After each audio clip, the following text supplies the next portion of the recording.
they're microscopic, these bugs now, and they can. And there must be a temptation for anyone in power to find out what their opponents are saying or thinking, and all they have to do is get a little bug in, and they're up and running. Mm-hmm. And I've got no doubt in my mind that the Obama administration were doing that on a vast scale. So why hasn't he given the evidence? He's been asked. He won't give any evidence. Well, you see, this is the thing with Twitter. He opens the debate, lets the debate rage for a bit, and then he closes the debate. And he's done it over and over again, but it means he controls the news cycle. So in other words, he's just as phony as the news as he says the news is. No, he's got the evidence. He'll produce it right at the end once all the debate has been had and people have been sceptical, and he said, well, look, this is why I said this. And it's working for him, you know. It's like that Guantanamo Bay thing Trevor said there, you know, about. But the truth is the Democrats, from the off, pressured Bush and then to release these people, and then when Obama got in power, he released the others. Welcome to Unindexed Saturday Night Takeaway online slot. Always pushed to release the Guantanamo Bay inmates, and he's right. A lot of them have just gone right back to Afghanistan and Iraq and innovating terror and terrorism around the world. So it was mad to let them out. Right. Well, I'm with you, actually, Trevor, now, because what I believe is that he will definitely cause World War III. So I'd rather believe what you're believing, because I think he's the biggest phony ever, and I think he's the scariest man in the world, and I think he's in league with Putin. So we beg to differ on that one. All right?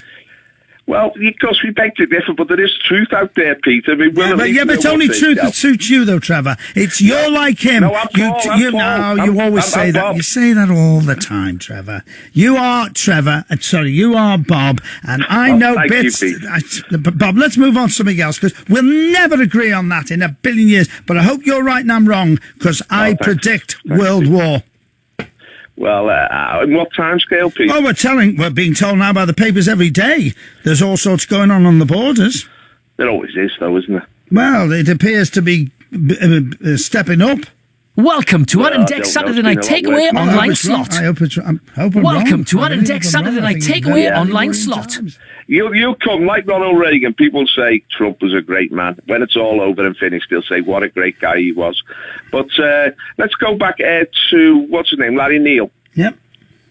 Larry Neal is a wise old fox, and I love listening to him, because he's got a lot of experience, hasn't he, in local journalism and stuff. Definitely. Especially politics. He loves politics. He's got real insights, but he made two amazing predictions. First of all, that the House of Lords will be gone in 10 years' time, which I think is unlikely, to be honest, because the House of Lords is now ridiculous, but that's how the Commons wants it, because the Commons doesn't want a rival to challenge it, you see. It just wants something to check on its legislation, and so they don't want a really popular, effective House of Lords, because it will block them. So that's exactly what you see. In the past, the House of Lords consisted mainly of hereditary peers, the great families of the realm who had great wealth and great experience and were learned people, you know, and had a role to play in the country. They more or less are being pushed aside now. And what we get in the House of Lords now is a load of has-been politicians. And a lot of them very sad characters, to be honest. I mean, it was interesting in this debate about Brexit that the likes of Peter Mandelson and Michael Heseltine rolled out, but they were responsible for turning this country against the EU. If they'd given us a vote over Maastricht or a vote over the Lisbon Treaty, we could have stopped this going too far and kept the EU to what we wanted it to be. But instead, they allowed the EU to virtually take over this country, and that's why people rebelled. Now, to listen to them speak now in the House of Lords, it's like listening to a rogues gallery. They're like a bunch of criminals who put us in this position because they wouldn't let the people have their say. So when the people did have their say, they totally rejected what these people have stood for. So, you know. Hello? I'm listening to you. Oh, you're still listening, Peter. Taking it all in. Yeah, so, the House of Lords, it is a shambles, and we shouldn't take it too seriously, but thankfully the House of Commons... but you say we shouldn't take it too seriously, but as Carol in North Wales points out, every time she comes on, it is costing a vast, vast amount of money. But there are some good people in there who do check the legislation and do a proper function and are worth having, you know. As Larry said, it's part of our constitution, ancient constitution. And so I'll keep it just for that sake. I mean, get the cost under control by every means.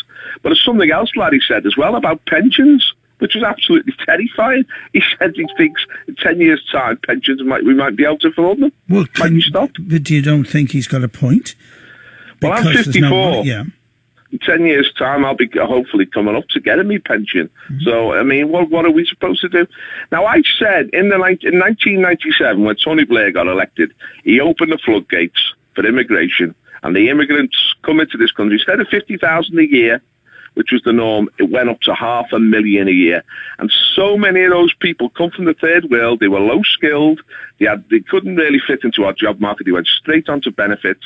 And I said, they're going to empty our national coffers. Yeah, but don't forget Gordon Brown emptied our national coffers and never got brought to task. Took millions and millions of pounds out of the pensions, which was a pot, and he just raided the pot. And that screwed up the pot. That was an aspect of it. But if you've got millions of immigrants coming in who are simply taken from the public purse year in, year out, that costs billions upon billions year in, year out. And over time, that empties the public coffers. And all the money that was put aside for our pensions has gone. It's gone on this mass immigration. So it's nothing to do with people staying older, living longer, and the population so old and not many people putting money into the pot from tax? No, because the British, through the national insurance system and through private pensions, had a huge pension pot for the future. And Gordon Brown screwed it over, took millions upon millions out of it. He did, but that was only that was a one-off. The thing is, yeah, but that one-off was never replaced. It was never replenished. That money should have been there, sitting for the pensions.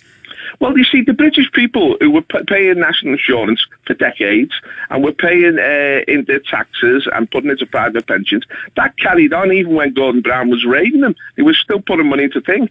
But the thing is, with this mass third world immigration, these people have never put a penny into the pot, and they take. And when they become pensioners, they get all the pension benefits. So what about all these young people that get benefits who've never put one single penny in and take? What's the difference? Well, the thing is, they're under pressure because the government won't accept that anymore. You've got to go to job interviews. They won't allow you to. Yeah, because they're trying desperately to get people back to work, and a lot of people don't want to work. Well, obviously, I mean, I know that's true, but that's always at the margin. We've always had to cope with that. But if you let 7 million people into your country and 3 or 4 million go on benefits, get free education for their kids, free healthcare for themselves, full pension rights, and have never contributed a penny, you're talking about billions upon billions. They emptied the public purse. And nobody will mention this. This is political correctness. You do. You come on all the time and mention it. Yeah, because I'm stating the obvious, and people are scared to state the obvious. But you never mention any of the other ways the money's going. You've always got the same argument every time. You don't mention Gordon Brown. You don't mention other people. You don't mention people living longer. Well, everyone else does, you see, and says, oh, this is the main cause. These are causes and the problems we have to deal with. But the main cause, no one wants to mention the elephants in the room. That when people come in from the likes of Pakistan and Bangladesh and Nigeria, they had no skills, no education, they had very little to contribute, they went on benefits and they emptied the public. And what about the fact that we took over their country and raped their country and took so much back out of their country which didn't belong to us? Where does that fit into your plan? We gave Nigeria independence in 1960. Didn't say that, said Pakistan and India. Well, we gave India independence in 1947. When we gave those countries independence, they were solvent countries.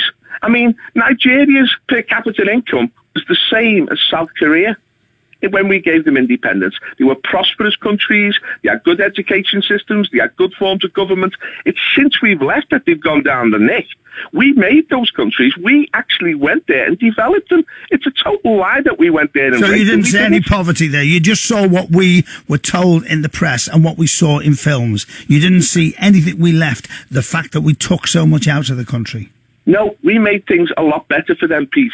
We created an education system. They were illiterate people. We built railway networks. They had no transportation. We set up industries there and business, and we made those countries prosperous. When we left them, like when we left these countries, we left them with money in the bank. And what happened was corrupt politicians took over, and it was their own people that raped their country, Pete. Their corrupt politicians just emptied the coffers. Like in Rhodesia with Mugabe. He just emptied the coffers, and it's happening in South Africa now with Zuma. South Africa's going down the pot now. But when we actually run these countries, they were well run, Pete. So I don't buy this colonial guilt thing. So the South African, when it was making money, you don't mind apartheid. You think that works? No, but I know this. That's South Africa. It's a simple question now. Because I didn't support apartheid, but I knew that country was prosperous and that all people benefited in that country. I mean, it will go down the neck. Look at Rhodesia, right? Zimbabwe. That really Mugabe. Did go. I worked over there when it was, I forgot what it was called. Rhodesia. It was called Rhodesia. It was the breadbasket of Africa. That's right. It was it had great agriculture. Yeah. Everyone was happy there. The blacks in Rhodesia were the richest blacks in Africa. Now they're the poorest. They weren't happy, though. Well, you said. I mean, I saw a guy got apartheid. I saw a guy got interviewed, Pete, and he said, they asked him, were you happy when it was Rhodesia? And he said, of course it was. I had a job, I had money, I had a decent house, things worked, there was street lighting, things were looked after. He said, now, it's a mess. Everyone's insecure now. He said, of course, was happier when it was Rhodesia.